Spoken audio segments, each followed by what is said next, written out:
এই মহিলার মুখ হঠাৎ গলে যেতে শুরু করে, শুধু কারণ তিনি কফিতে অতিরিক্ত চিনি দিয়েছিলেন। খুব দ্রুতই তিনি বুঝতে পারেন যে কিছু একটা ভুল হচ্ছে এবং সেখান থেকে বেরিয়ে যাওয়ার চেষ্টা করেন। কিন্তু তখনই তার পা ধীরে ধীরে বিকৃত হতে শুরু করে। তিনি তাড়াতাড়ি দরজার দিকে ছুটে যান। ঠিক বেরিয়ে যাওয়ার মুহূর্তে হঠাৎ তার পুরো শরীর গলে গিয়ে প্লে ডোয়ের মতো এক দলায় পরিণত হয়। ওই প্লে ডোটি ক্রমশ ফুলে উঠতে থাকে, বড় হতে হতে শেষ পর্যন্ত জানালা ভেঙে বাইরে বেরিয়ে যায়। রাস্তায় থাকা মানুষজন এই ভয়ঙ্কর দৃশ্য দেখে আতঙ্কে প্রাণ বাঁচাতে দৌড়াতে শুরু করে। এই বিশৃঙ্খলার ফলে একের পর এক গাড়ি দুর্ঘটনা ঘটে। হঠাৎ করে শিশুভর্তি একটি স্কুল বাস একটি গাড়ির সঙ্গে ধাক্কা খেয়ে প্লে ডোয়ের সামনে এসে থেমে যায়। প্লে ডোটি ধীরে ধীরে স্কুল বাসের দিকে এগোতে থাকে। ভেতরের লোকজন বের হওয়ার চেষ্টা করলেও দরজাগুলো আটকে যায়।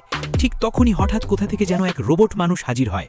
সে তার হাত শক্ত রাস্তার ভেতরে ঢুকিয়ে অনায়াসে টনের পর টন পিচ তুলে ফেলে। প্লে ডোটিকে এগিয়ে যাওয়া থেকে থামানোর চেষ্টা করে। ঠিক যখন প্লে ডোটি রোবট মানুষটিকে গ্রাস করতে যাচ্ছিল, তখন হঠাৎ ওই মহিলা জ্ঞান ফিরে পান। কিন্তু প্রশ্ন হলো, তিনি এমন হয়ে গেলেন কেন? 100 বছর আগে তিনি একজন অভিনেত্রী ছিলেন।